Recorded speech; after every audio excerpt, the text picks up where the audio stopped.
हमारे बड़े भाई साहब वो इस समय प्रदेश प्रवक्ता हैं भाजपा में, वही मेरे गार्जियन हरिश्चंद्र श्रीवास्तव। तो वो चाहते थे कि इंजीनियर में बनूं और उनसे चुरा के मैं कविता लिखता था छिपा।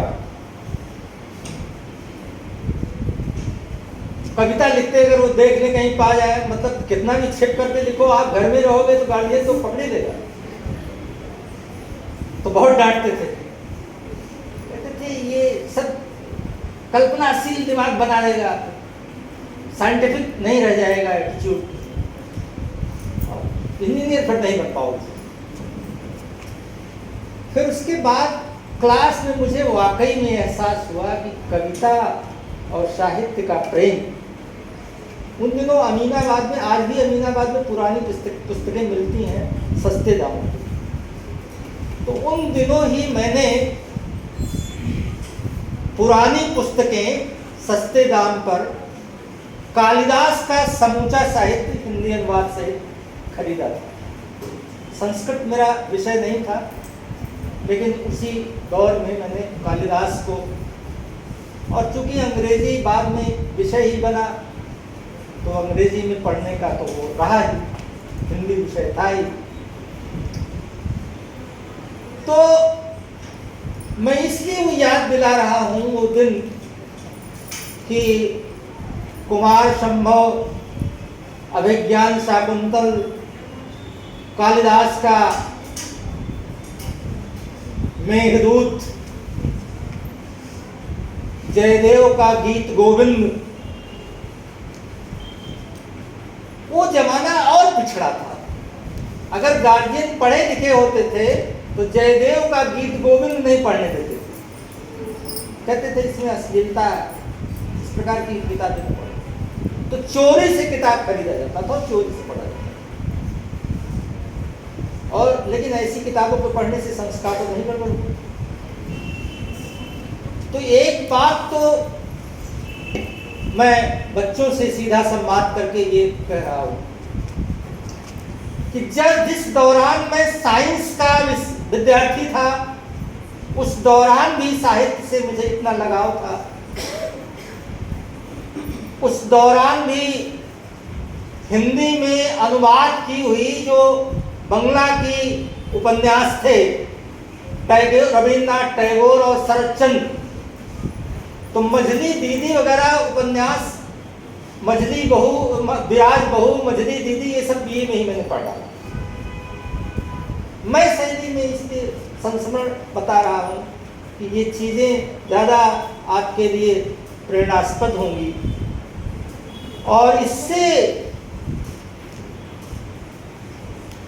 दो बातें दिमाग में आजकल, जैसे कहते हैं कि कुछ हवा चली, खोटा सिक्का खरे सिक्के को चलन से बाहर कर देता है, इकोनॉमिक्स का पुराना सूत्र। तो हवा कहते हैं ये बयार चली या अफवाह चली, भला अफवाह ज्यादा समय तक, क्योंकि सत्य में जयते हर जगह रहता है, लेकिन फिर भी उसमें ताकत तो होती ही नहीं। तो ये भी एक बयार चली है कि हिंदी साहित्य पढ़ेंगे या हिंदी मीडियम से पढ़ेंगे तो रोजगार के अवसर नहीं। ये हवा चली है क्योंकि आप उस समय तक किसी काउंसलर के पास, किसी जो सलाह देने वाला होता है रोजगार के संबंध में, उसके पास आप गए नहीं, उससे मिले नहीं।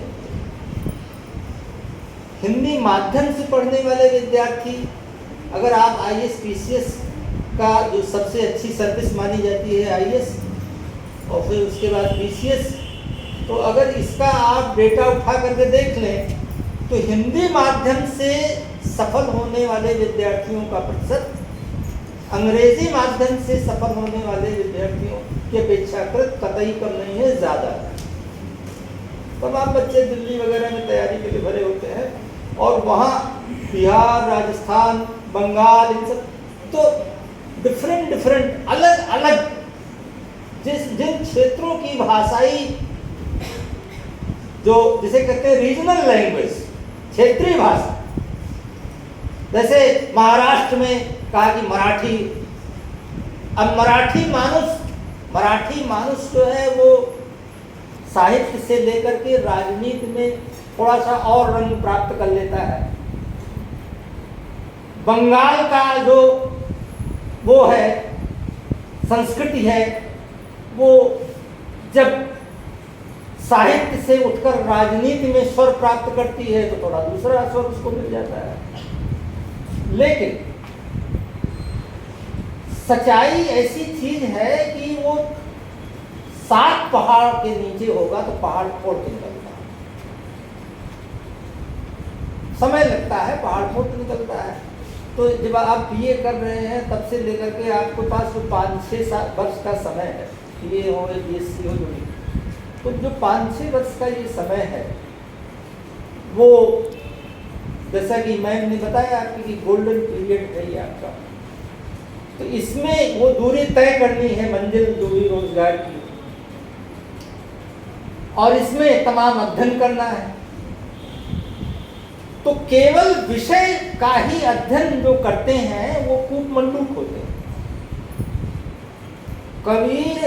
कबीरा कहते कबीरदास ने एक उल्टी बात कही, संस्कृत कबीरा कूप जल भाषा बहता नहीं।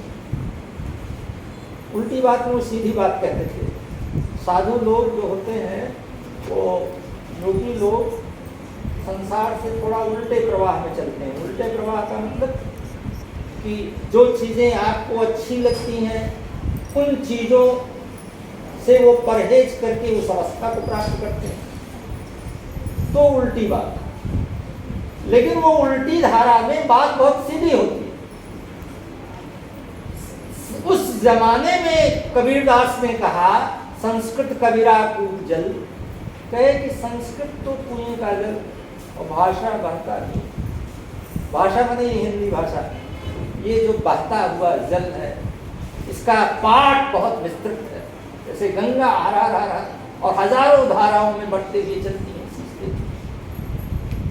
तो क्या संस्कृत ऐसी भाषा है? आप उसी दौर में कबीर के थोड़े ही समय बाद तुलसीदास जी हुए, और तुलसीदास जी को संस्कृत बहुत अच्छी आती। रामचरित मानस में आप देखेंगे शुरुआत ही यहीं से करते हैं, वर्णानाम संघानाम रसानाम छंदसाम मंगलानाम चा कर्तारो वंदे वाणी। बीच बीच में हर कांड की शुरुआत संस्कृत श्लोक से करते हैं, और बीच में भी कुछ वो संस्कृत के छंद है। नमामि शमीशान निर्वाण रूपम विभुम व्यापकम ब्रह्म वेद स्वरूपम। अगर इसका लालित्य देखिए, इसका सौंदर्य देखिए, इसको गा के देखिए, तो किसी भी संस्कृत कवि से वो पीछे तुलसीदास जी नहीं। लेकिन उस जमाने में उन्होंने भाषा में रामायण लिखा, हिंदी में, क्योंकि समझने वाले लोग हिंदी ज्यादा थे, हिंदी समझने वाले लोग ज्यादा थे। उन्होंने पकड़ लिया कि ये अस्मिता, अस्मिता शब्द में किससे बना है? अस्मि, संस्कृत का एक अस्मि माने हूं, उसमें तल और टाप प्रत्यय लगा के अस्मिता बना। आइडेंटिटी जिसे आप अंग्रेजी में कहते हैं, पहचान। अस्मिता संबंधी जो दर्शन जिससे जनरली सामान्यतया आप परिचित हैं, वो 1940 से 50 के दशक में यूरोप में एग्जिस्टेंशलिज्म के रूप में, अस्तित्ववाद के रूप में चला। 2 महायुद्धों से उत्पन्न जो निराशा और हताशा थी, तो आदमी को लगा कि बताइए ये क्या चीज़ है कि जिंदगी इतने अच्छे जी रहे थे, इतने मेहनत से हमने बंगला बनाया, इतने मेहनत से सब चीज़ खड़ा किया, और कहीं भी युद्ध हो गया, कहीं बम गिर पड़ा और सब नष्ट। तो हमारा अस्तित्व क्या है? हमारी नियति क्या है? हमारी नियति क्या है? हमारा अस्तित्व क्या है? हमारी डेस्टिनी क्या है? ये सब प्रश्न 2 महायुद्ध जब यूरोप में घटित हुए तब ये सवाल आए। और महाभारत कितना पहले हुआ? भारत की धरती पर। इतिहासकार कहते हैं ईसा के 5000 वर्ष पूर्व। लेकिन ये 5000 वर्ष पूर्व कोई निर्धारित नहीं है। कुछ विद्वान तिलक, लोकमान्य तिलक तो ईसा के 10,000 वर्ष पूर्व बताते हैं, तो विभिन्न विद्वानों का विभिन्न मत। इस प्रकार के प्रश्नों से यहाँ के मनीषी बहुत पहले पूछे। तो अस्मिता की बात, पहचान की बात, आज बहुत सारे आइडेंटिटी डिस्कोर्सेस हैं। जैसे दलित साहित्य एक प्रकार का अस्मिता दर्शन है, नारीवादी साहित्य एक प्रकार का अस्मिता दर्शन है, और तमाम आदिवासी साहित्य एक प्रकार का अस्मिता दर्शन का साहित्य है। तो तमाम प्रकार की चीजें, आइडेंटिटीज अपनी कि कहाँ हमारी पहचान है, अपने को लोकेट करने की कि हम कहाँ पर हैं, इसकी बात चल रही। ये बात की कोई मैं निंदा नहीं करता हूँ, ये चीजें सब स्वस्थ परंपरा है। स्वामी विवेकानंद की एक बात मुझे याद आती है। उन्होंने कहा कि संसार, वो लोग बेवकूफ होते हैं जो 2-3 धर्मों से परेशान होते हैं कि इस संसार में 2-3 धर्म है, एक ही धर्म होना चाहिए। अगर 1000 धर्म हो जाए तो भी सृष्टि के विकास के लिए एक स्वस्थ परंपरा, आपके धर्म के विकास के लिए एक स्वस्थ परंपरा।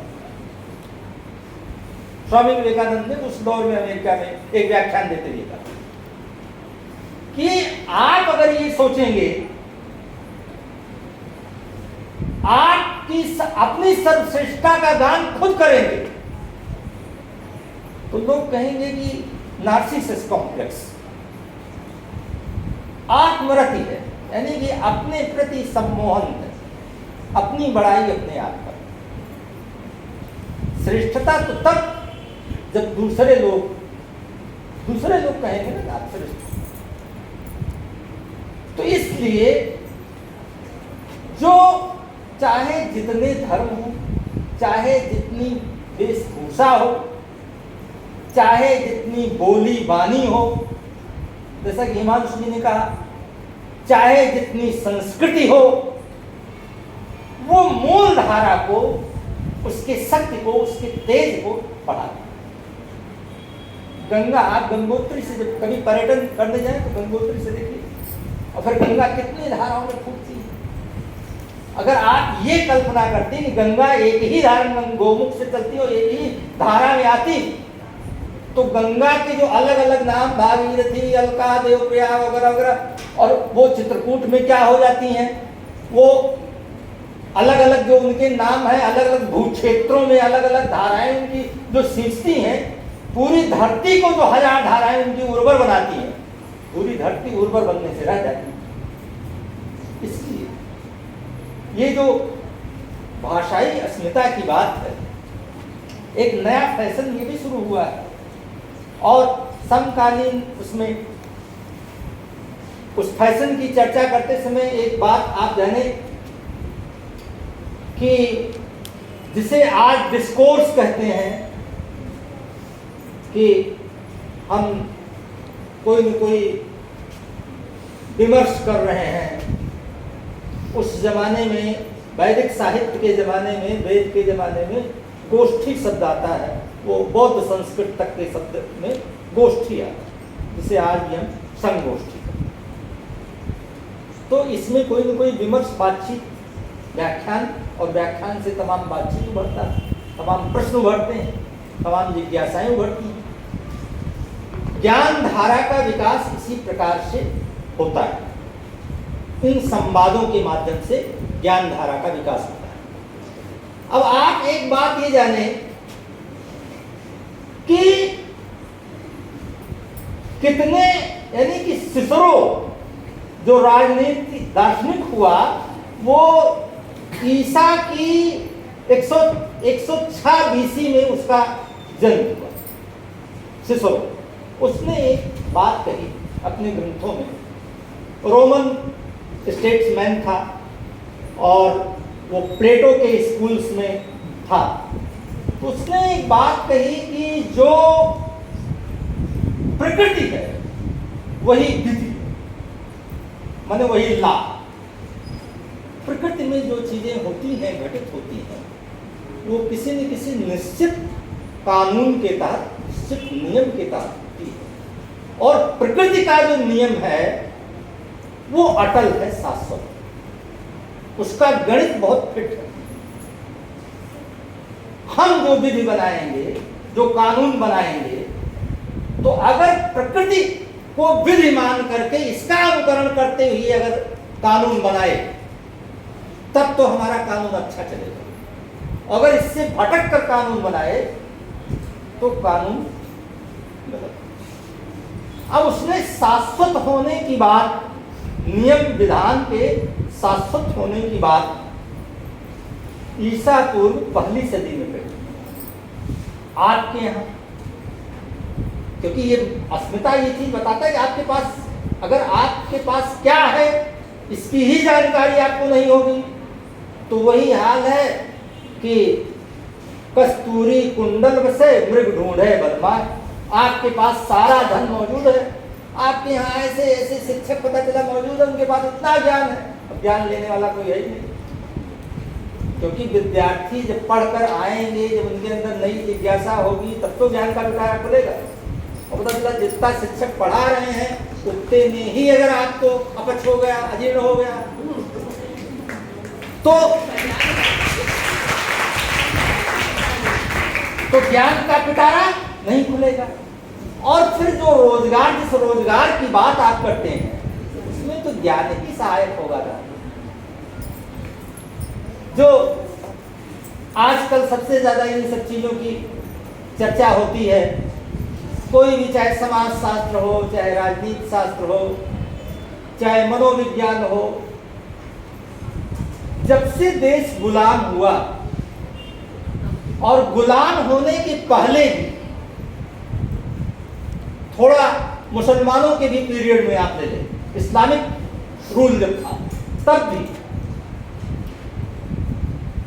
उस समय तो इतना वो नहीं था। उस समय तो जो यहाँ की ज्ञान धारा थी उसी इस्लामिक रूल में वही पल्लवित पुस्तक हो रही। अंग्रेज जब आए तो सिविलाइजिंग मिशन लेकर के आए। हर व्यक्ति जो काम करता है उसको जस्टिफाई करना चाहता, न्याय संगत ठहराना चाहता है कि हम उचित हैं। तो अंग्रेज आप पर शासन किए तो कहे कि हम शब्द बना रहे हैं, इसी को सिविलाइजिंग मिशन कहे। ये तो आप लोग सपेरों के देश के हैं, मदारियों के देश के हैं, हम आपको सभ्य बनाने आए। तो सभ्य बनाने आए हैं तो अपनी भाषा, अपने साहित्य सब कुछ लेकर आए। और चालाक और योद्धा जाति, अंग्रेज योद्धा जाति की थी और व्यापार जाति की थी। चालाक, बिना चालाकी के व्यापार होता नहीं। तो उन लोगों ने कहा कि यहाँ की बात अगर पूरा सीख लोगे, यहाँ का साहित्य, यहाँ की संस्कृति, तब तो यहाँ शासन कर पाओगे, अन्यथा नहीं। तो यहाँ का सीखा और यहाँ का, उसको भारत विद्या कहा गया, ओरिएंटलिज्म। विलियम जोन्स उसके पहले नायक थे। उन्होंने वेद पढ़ा, उसकी बड़ी प्रशंसा किया, बहुत अच्छी अच्छी कविताएं लिखी। लेकिन उस दौर में जो कविताएं लिखी वो ब्रिटेन में रख दी और बहुत बाद में प्रकाशित हुई, यानी कि जब देश आजाद हो गया था। यानी कि अच्छाई जो इस देश की और जो खराब चीज कही थी, विलियम जोन्स ने इतिहास में लिखा, हिस्ट्री ऑफ इंडिया, उसमें जो तमाम खराब बातें थी वो प्रकाशित की गई। तो वहां के जो सिविल सर्वेंट्स बनते थे ब्रिटेन के, उनको वो चीजें पढ़ाई जाती। उस जमाने में मैक्स मूलर एक बड़े विद्वान, जिस समय देश पराधीन था, उस समय मैक्स मूलर और रोमियो रोला, दो ऐसे विद्वान हुए यूरोप की धरती पर, जिन्होंने आपके संस्कृत साहित्य, आपके पूरे साहित्य का अध्ययन, संस्कृत साहित्य, हिंदी साहित्य, इसका अध्ययन ही नहीं किया, इस पर बहुत प्रभुत परिमाण में ग्रंथ। मैक्स मूलर का एक ग्रंथ है, what India can teach us, उस जमाने में था, और घूम घूम करके यूरोप में लेक्चर दिया, भारत में क्या सिखा सकता है। तो जिन सिविल सर वहां से अधिकारी बनते थे, यहाँ आकर के शासन करते थे, उनको ये सिखाया जाता था भाई भारतीय लोग जो है वो झूठ बोलते हैं, फरेबी हैं, मक्कार हैं, ये है वो है। तो जब मैक्स मूलर घूम घूम कर व्याख्यान देते थे तो वो उन्होंने what India can teach us में ऋग्वेद के और सामवेद के तमाम सारे उपनिषदों का तमाम सारा कोट किया और भारतीय संस्कृत के बारे में उस दौर में वो बात करें, जिन्होंने विवेकानंद जी ने उस समय कहा था कि तो आधुनिक, अगर इस समय गुलामी के समय में कोई यूरोप में बैठकर काम कर रहा, इसे हम व्यास जी कह सकते, बात न्यास कर सकते, ईमानदारी के साथ काम कर रहा। वो कंपैरेटिव फिलोसफी, आपके यहाँ फिलोसफी डिपार्टमेंट है, जानते होंगे आप लोग, अध्यापक लोग जानते हैं। एक बात और कि देखिए कि ये बात सही है, विद्यार्थियों के स्तर पर हिंदी जो है, जैसा कि मैंने बताया, आप लोगों को सब बता चुकी है कि देशज है, बोली है, इसमें कोई बहुत शुद्धतावाद नहीं है। धारा, नदी की धारा अपने आप अपने को शुद्ध कर लेती है। साइंस के विद्यार्थी जानते होंगे इसमें क्या सूत्र लगता है, गतिज ऊर्जा का सूत्र लगता है। जब किसी में डायनेमिक्स होता है, किसी में गति होती है, तो गति से जो ऊर्जा पैदा होती है, ऊर्जा अपने आप चीजों को शुद्ध करती है।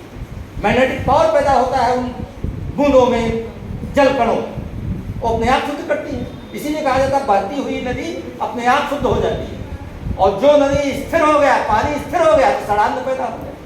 इसी प्रकार से भाषा, इसी प्रकार से सभ्यता, इसी प्रकार से संस्कृति। अगर उसे आप बांध दिए, अगर हम बच्चों को बांध दिए, नहीं बैठे रहो तब तक। मैंने देखा एक चीज, ऑब्जर्व किया, जब से व्याख्यान हो रहा है, आपकी प्राचार्य ने किसी बच्चे पर न भौं टेढ़ा किया, न कोई इशारा किया कि बैठे रहो। कुछ बच्चे गए भी तब भी ऐसा नहीं किया, और मुझे बड़ा अच्छा लगा, क्योंकि वो जो डंडा लेकर हेडमास्टरी की जाती है, उससे मास्टरी नहीं होती। पौधे रोपे जाते हैं, पौधों के बीच जो स्पेस होता है, गार्डनर जानता है, माली जानता है कितना स्पेस देना चाहिए, कृषि वैज्ञानिक जानते हैं। अगर वो दूरी न दिया जाए तो वृक्ष नहीं बन पाए। बच्चों को क्लास में जब टीचर पढ़ाते हैं तो खूब हंसने का मौका देते हैं, वो करने का मौका देते हैं। ये नहीं कि अगर वो मौका न दिया जाए तो उनके अंदर प्रश्न की जिज्ञासा, उनका अंतर्मन नहीं खुलेगा। तो ये चीजें, स्वतंत्रता जो है, जो तिलक जी ने कहा था कि हमारा बर्थ राइट, रोटी से पहले भी क्या चाहिए? आजादी। रोटी से भी पहले आजादी चाहिए। तमाम लोगों को आपने कहते सुना होगा कि भैया ऐसा है कि हम सूखी रोटी खाकर रह लेंगे, लेकिन तुम्हारी गुलामी नहीं करेंगे। तो ये है अस्मिता, मैं हूं। अब जो मैंने बताया कि जो डिस्कोर्स इधर तो ये कहा गया कि power is knowledge, knowledge is power. ये एक बड़ी बात आई कि सारी शक्ति जो है वो नॉलेज में, और जैसा हम बना देते हैं, जैसा थिंक टैंक रख देते हैं, सूचनाओं का जाल जैसा रख देते हैं, वो शक्ति बन जाती है। लेकिन शक्ति का उपयोग और शक्ति का सदुपयोग और शक्ति का दुरुपयोग, आप देखिए कि ये बहुत बड़ी चीज है। हमारे यहां अस्मि की बात जो चली कि ब्रह्मास्मि, अहम ब्रह्मास्मि, मैं ब्रह्म हूं, परमात्मा की सारी शक्तियां मुझ में है, ये बहुत पुरानी धारणा है। शंकराचार्य जी ने, आदि गुरु शंकराचार्य जो 9वीं सदी में थे, उन्होंने 7वीं सदी में जो थे, उन्होंने बृहदारण्यक उपनिषद, छांदोग्य उपनिषद, इन सबको मत करके अद्वैतवाद का सिद्धांत निकाला था आदि गुरु शंकराचार्य। अद्वैतवाद का सिद्धांत, अहम ब्रह्मास्मि का जो सिद्धांत है, वो छांदोग्य उपनिषद और बृहदारण्यक उपनिषद, इन सबका सार है। और वेद का अंतिम पार्ट वेदांत है, यानी ये उपनिषद है। तो आप ये देखें कि जो ज्ञान की धारा, जिस पर कि आधुनिक दौर में जो काम, आधुनिक दौर में बड़ा तमाम सारे विज्ञानों में बड़ा काम हुआ, और वो हमारे ज्ञान के उस कोष का उपयोग समय समय पर करते हैं। सोस्यूर बहुत बड़ा भाषा वैज्ञानिक हुआ फ्रांस में। सोस्यूर के बाद देरिदा, जिन्होंने विखंडनवाद का सिद्धांत दिया, सोस्यूर को गुरु मानते थे। सोस्यूर की स्थिति ये थी कि संस्कृत में उन्होंने डॉक्टरेट किया और संस्कृत में लिखा हुआ जो सोस्यूर का शोध ग्रंथ है वो अद्भुत है। पेरिस में बैठ करके संस्कृत, तो आप ये देखें कि कहीं भी हो आप, और ये तो आपका सौभाग्य है कि आपके यहाँ संस्कृत हो और संस्कृत के बाद जितनी भाषाओं का विकास है, भारतीय आर्य भाषा, जिन्हें आप द्रविड़ भाषा भी कहते हैं, और द्रविड़ करके कुछ लोग राजनीति भी करते हैं, उनकी भी असलियत क्या है? आप मलयालम उठा के देख लीजिए, कन्नड़ उठा के देख लीजिए, जितनी दक्षिणी भाषाएं हैं सब उठा के देख लीजिए, संस्कृत के शब्दों का प्रयोग बहुतायत, वो भाषाएं संस्कृत से ज्यादा निकट आपको मिलेगी भाषाई संरचना। तो भारतीय आर्य भाषा, अब ये बात दूसरी है कि वो थोड़ा सा जन भाषा से कट गई तो केवल साहित्य की भाषा, केवल विद्वानों की भाषा रह गई। और तो इस परिवर्तन में, परिवर्तन संसार का स्वभाव और हर परिवर्तन का स्वागत है। संस्कृत की ऊर्जा लेकर के, उसका लालित्य लेकर, वहां से सारे शब्दों को लेकर, और फिर शब्द किसी एक भाषा से, कोई आकाश से टपकता नहीं है किसी भाषा की डिक्शनरी। शब्द हम आप करते हैं, शब्द जनता का कर्म करता है। ऐतरेय महिदास ईसा पूर्व पहली सहस्त्राब्दी में थे, और ऐतरेय महिदास ने लिखा, वाग्वई ही समुद्र, वाग्वई ही समुद्र, न समुद्र छीयते न ही वाग्वई छीयते। वाणी क्या है? समुद्र के समान। समुद्र नष्ट नहीं होता है, वाणी नष्ट नहीं होती। ये हूं का सिद्धांत की हूं में सबसे पहले क्या हूं? भारतीहर में जो राजा थे वो योगी हो गए थे, मध्य प्रदेश में के थे, तो उन्होंने वाक्य पदीयम में स्फोट का सिद्धांत दिया। उन्होंने कहा कि शब्द ही ब्रह्म, क्योंकि सारे कर्म व्यापार, हमारे सारे कार्य व्यापार शब्दों पर, भाषा पर आधारित, भाषा में हम उनको व्यक्त करते। तो आपकी हिंदी के जो हिमालय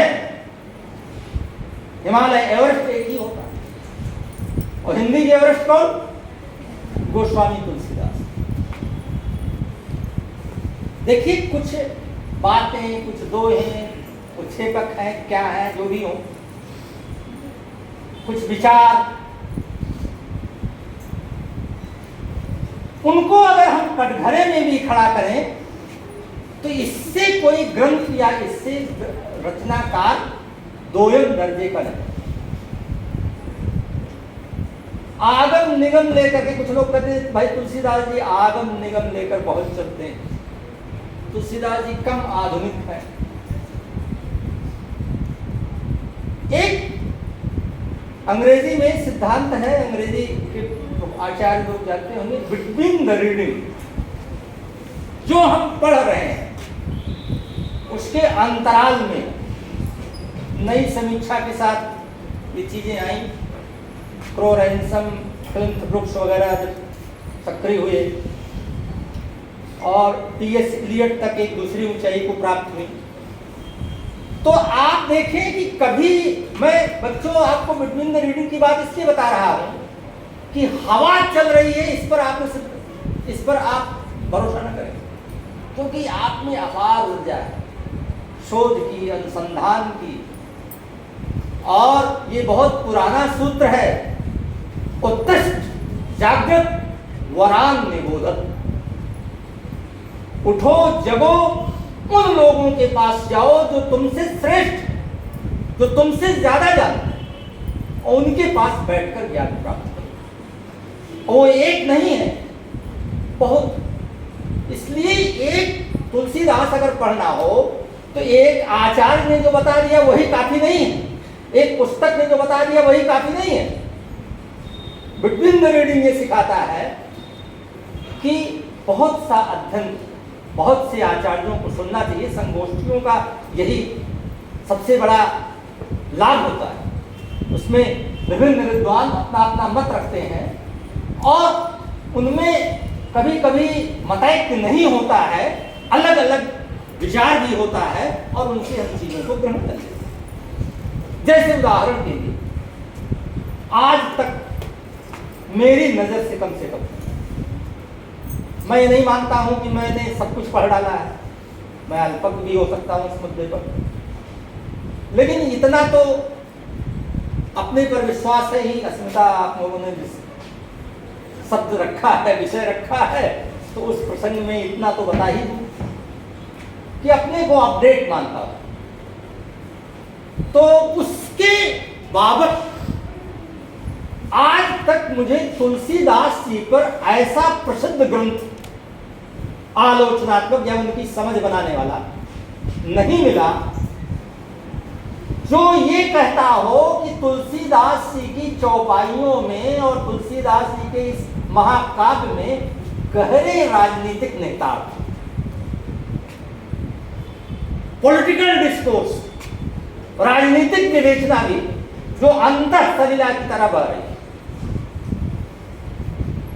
जबकि है मूल स्वर न होकर, वो मुख्य स्वर न होकर के वो अंतर सलिला के रूप में जगह जगह पर वो राजनीति तमाम जगह प्रत्यक्ष है। विश्वामित्र बहुत छोटे हैं, राम लक्ष्मण।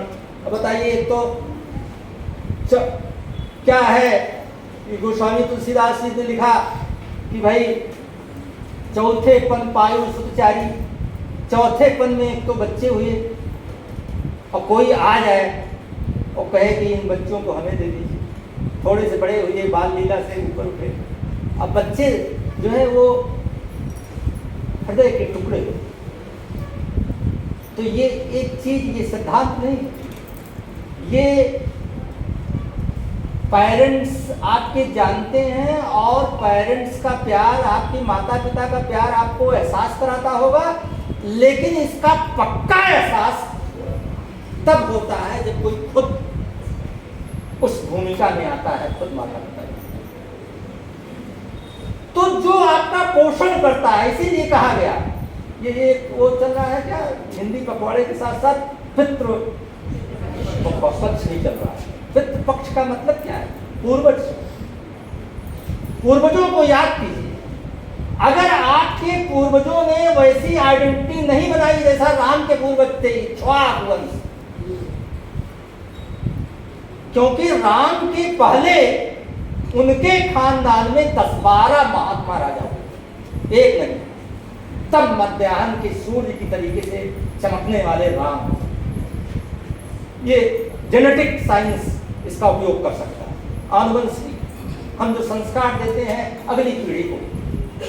राजा दशरथ बड़े महात्मा, दिलीप, आज इक्ष्वाकु, ये सब महात्मा राजाओं की, भगीरथ उसी में थे, हरिश्चंद्र उसी वंश में। तो ऐसे महात्माओं, अगर आप बहुत लोगों को अगर पूछिए, आप लोगों में से आप लोगों ने पूछा नहीं होगा अपने पेरेंट्स से, क्या बाबा दादी की कहानी सुनी है, या बाबा दादी के पहले की पीढ़ी के बारे में भी लोग नहीं जानते। तो ये पितृपक्ष ये सिखाता है, ये अस्मिता ये सिखाती है, ये हिंदी ये सिखाती है कि हमें विरासत जो है बहुत बड़ी ताकत देता है, और अगर उसकी सूचना न हो तो हम सूचना बना सकते हैं। कैसे बना सकते हैं? अपने अच्छे कर्मों। आप स्वयं गांधी जी की विरासत में कौन था बताइए? और गांधी जी को राम से कम बड़ा अवतारी नहीं कहा जा सकता। बताइए, पूरे भारतवर्ष को जैसे उठा दिया, उस व्यक्ति को क्या कहेंगे? अगर आध्यात्मिक ट्रांसफॉर्मेशन आपको करना हो, लैंग्वेज में बात करती हो, तो एक वो अवतारी पुरुष ही,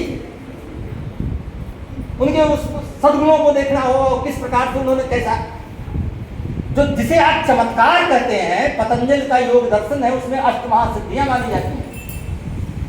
अष्टमहासिद्धियां तो बड़ी अलौकिक सिद्धियां होती हैं, लेकिन गांधी जी ने उनको सामाजिक, अगर अष्टमहासिद्धियों की सामाजिक राजनीतिक व्याख्या करते हैं, अब तो पतंजलि योग जो एजुकेशन सिस्टम में भी है, जो नई पॉलिसी है, नई शिक्षा नीति हम लोगों के यहाँ जो लागू है, तो नई शिक्षा नीति में वो सांख्य दर्शन, वो योग दर्शन, पतंजलि का योग दर्शन, ये भी वैकल्पिक विषयों में, तो उसमें अष्टमहासिद्धियों की चर्चा आती है। अणिमा, महिमा, लघिमा, गरिमा, प्राप्त, प्राकामी, सिद्ध, प्रसिद्धि, अष्टमहासिद्धियां। जो लोग योग की ऊंची अवस्था में जाते हैं उनको ही पढ़ते हैं। लेकिन अब उनसे क्या होता है, उनसे बड़े चमत्कारिक कहते हैं कि चमत्कारिक काम हो जाते हैं। सबसे बड़ा जादुई चमत्कारिक काम, यानी कि अगर अष्टमहासिद्धियों की सामाजिक राजनीतिक मूर्त रूप में आपको देखना हो, तो वो व्याख्या गांधी ने करके निकाली, करिश्मा करके निकाली, और बड़े समाजशास्त्री ढंग से करके निकाली, मनोवैज्ञानिक ढंग से करके निकाली। तो पूर्वज का नाम आप रोशन कर सकते हैं, वो सारी काम आप कर सकते हैं। वाल्मीकि जी ने 14वें सर्ग में लिखा, रामायण में भगवान राम कहते हैं, रावण के जब लंका को देखते हैं, विमानैर्बहुभिः लंका संकीर्णा रचिता पुरा विष्णो पदमिवाकाशं छादितं पांडुभिर्गणैः। कहते हैं कि उस समय की लंका जैसे आज का अमेरिका, उससे भी ज्यादा वैभवशाली। कहते हैं कि इतना बहुमंजिली इमारतें और स्वर्णिम इमारतें, आकाश को गगनचुंबी इसने बना लिया है, इतना डेवलपमेंट। अब जैसे विकास हो, और विकास का क्या रूप हो, तो कहते हैं कि इतना वो हो गया कि विश्व के अपना चरण रखने के लिए भी जगह नहीं। तो कुल मिला करके हमारी जो विरासत है, मैं यही चीज़ों को, आप लोग बहुत देर से बैठे हैं और ये भी एक बड़ी दिक्कत की बात हो जाती है, तो मैं सोचता हूँ कि यहाँ सारी चीज़ें लगभग कह दी जा चुकी हैं, और हरि अनंत, हरि कथा अनंता, इसका कोई अंत नहीं है, और सभी अध्यापक हैं, सब अच्छी चीज़ जानते हैं। और बहुत बहुत आप लोगों को धन्यवाद। जय हिंद।